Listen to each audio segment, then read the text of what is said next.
Alright, welcome back to the channel. We're at Fuji this time in Group 2, old legendary Group 2s. I think all three cars are pretty competitive here. The Mercedes I feel is the most stable. I chose Toyota because I never driven a Toyota before, not this one. And I'm going to be running fuel map 2, and I'm going to be pitting lap 1 with no tire changes at all, just to try to make it even as I possibly can. I'm going to run fuel map 2 until like the final straights, and then I'm going to fuel map 1 down to straight because it doesn't take any skill to match the gas pedal for the whole straightaway. Turn 1. This one, this combination is not friendly to beginner drivers. Like B rank it down. Turn 1, you'll see exactly why. Everyone goes for moves on turn 1. I don't know why. They just do. Turn 1, lap 1 of 12 laps, and you have all this. Super Slow was trying to stay out of the way, and he ended up getting the worst of it. So we're going to look at Dog's perspective. I think he does all right, staying out of the way and doesn't hit too many. I think he does okay. He gets rammed into, but holds it together. A little lucky. See, next perspective, that trying to go for the move around Dog and then end up getting hit by someone else. Max Verstappen, I think. Watch out for names like that, like Max Verstappen, Dale Earnhardt, Jeff Gordon, Tony Stewart, all those, Lando Norris. They usually drive like idiots. So now we're going to see it from Max Verstappen's point of view. Okay, you have one car going for a move up there. Now he is going to go for a move, and it's just a bunch of carnage. So you saw Super Slow trying to just stay on the outside, stay out of the way. He ends up getting punted all the way to the last. And this guy, he slows down in the wrong spot and cuts into someone else. It's just panic driving. So all this is panic driving. Square. I don't know why he didn't just bump draft, stay behind. He goes for a move. Kind of gets lucky, in my opinion. You know, it almost takes out a Sleepy Spirit there.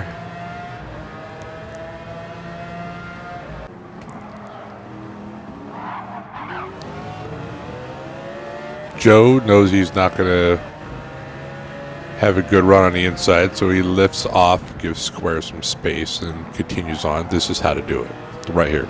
That is how to do it. Patient driving.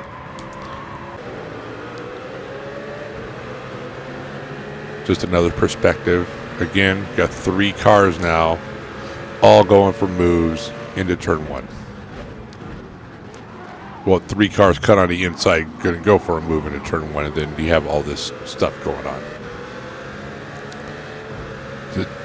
Panic driving.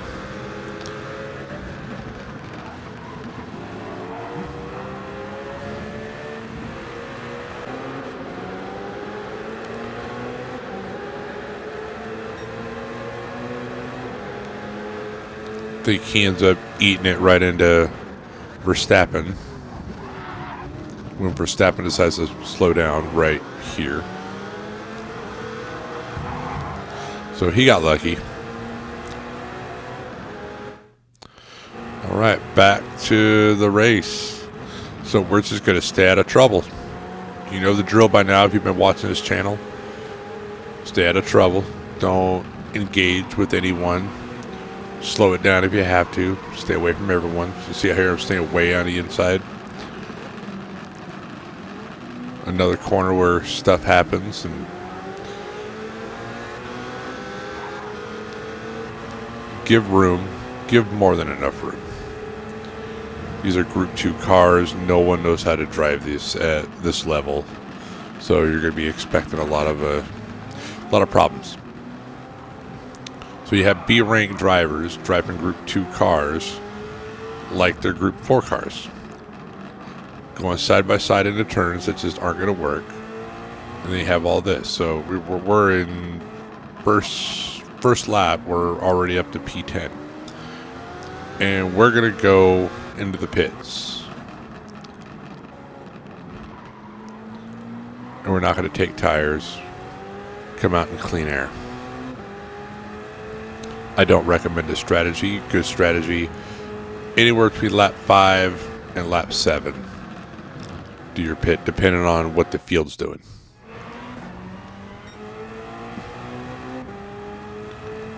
It's like I'm doing all this just to show if I could do all this and get a decent result. You guys should be able to do this flat out with a good pit strategy, staying out of the way,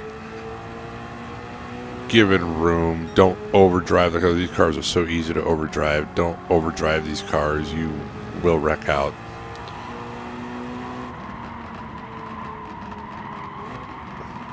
Yes, you're right there even. I go way wide. So yeah, fuel map 2, subpar tire strategy. I've never driven this car before. I'm into this race cold. I had no warm-up. And I placed decently. So if I can do that, it's not a flex, it's not a dig on anyone. If I can do that with no practice in a car I've never driven, fuel map 2 with bad tire strategy. Okay, we'll see here. I think Dog does a push to pass on square. I forgot we cut over here. I just kept rambling. So it does a push to pass. It doesn't look like there's contact. It's net code, but there is contact, and he keeps going. If you do a push to pass, give the position back. No, square didn't overreact. He just tucked in behind. I think I was on his live stream. He said, it's like, all right, Dog, okay. And he just tucked in behind and kept racing. Didn't do anything outlandish. He could have gone for a move here. He didn't. He played it patient. Smart. Play it patient. Let the race come to you.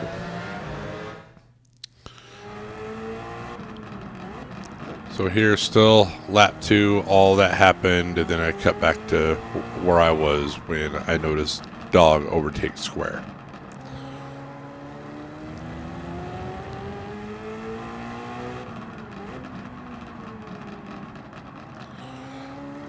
That last corner is probably the reason why most people hate Fuji.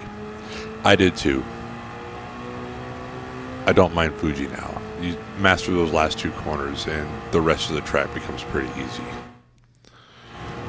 So here I notice Max Verstappen left the race.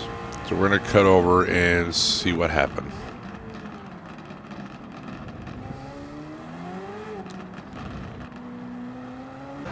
I think 277. Looks like he did a little push to pass. I think he had the move done anyways. He was going to get it. He had contact, and he stayed on the inside. He didn't continue running wide. He stayed on the inside. I probably wouldn't have given that position back either, but it doesn't deserve this. This is just nonsense.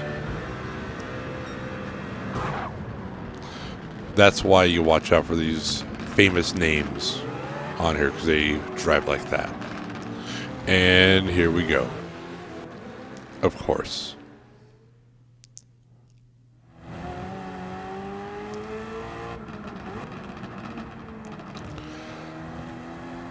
And I'm not even setting fastest laps either. I want to keep the pace exactly what's appropriate for a B lobby to show you guys that it can be done.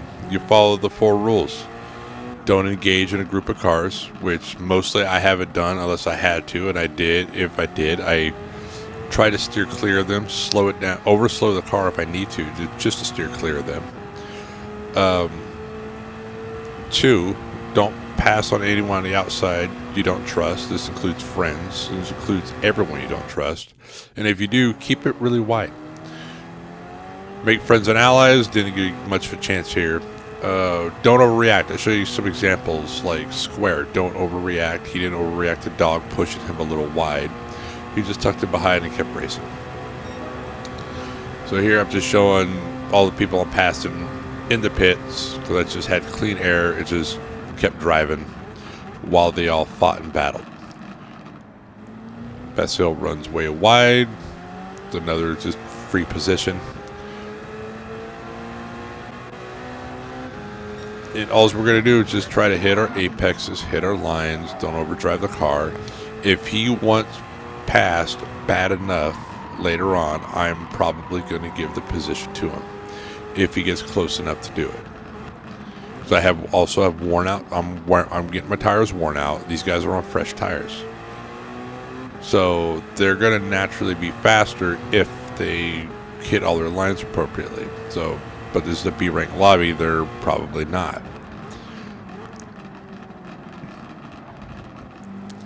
And I think I stay behind Joe for the remainder of the race. I think we pass one more person into pits, and that's pretty much it. It's a pretty boring race on my perspective, but that's how I wanted it. I want to show to you guys where if you think you got faster pace than people you're trying to pass in these lobbies, but they're just driving crazy, holding you up, pit early. Get out of the way into clean, fresh air. That way you can just run your own lines while they battle and slow each other down. That's what I mean in earlier videos when I say race them by not directly racing them. This is a really good race to do that, where you just run your own times.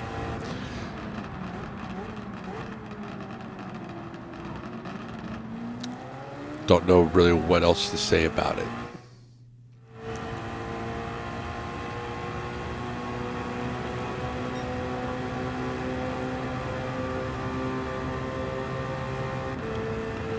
So just drive patiently, give people room.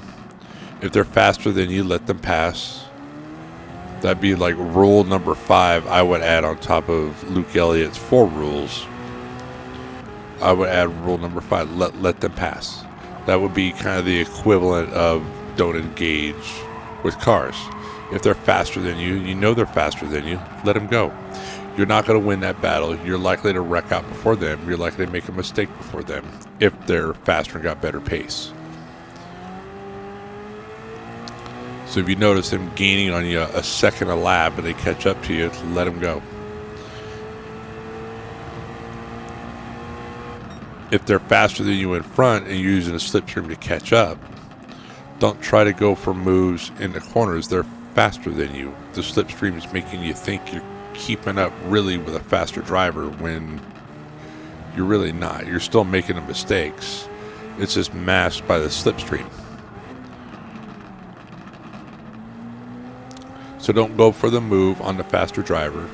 It's likely not going to work out in your favor. You're going to make the mistake and you're going to wreck out. So just tuck it behind, learn from him or her, watch their lines, watch their braking points, and then try to copy that.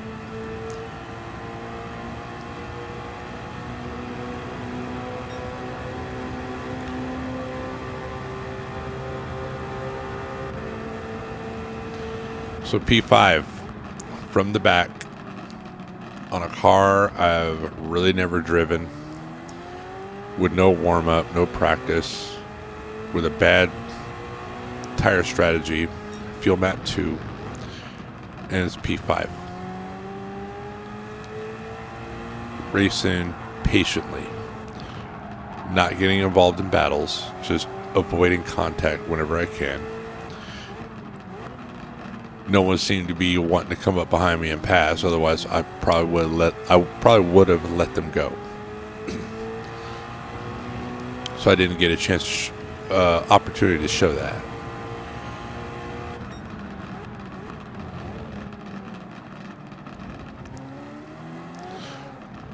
So that's pretty much it.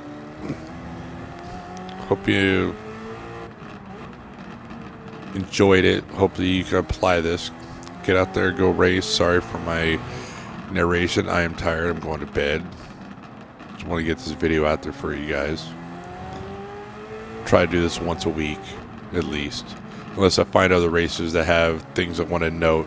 Just like last week where it's just things kept happening that I need to put out to you guys and let you know what to do and what not to do. So here you are, P5, front to back. Get out there, go race, get some DR. These are tough cars. Don't overdrive them. You guys have a good day.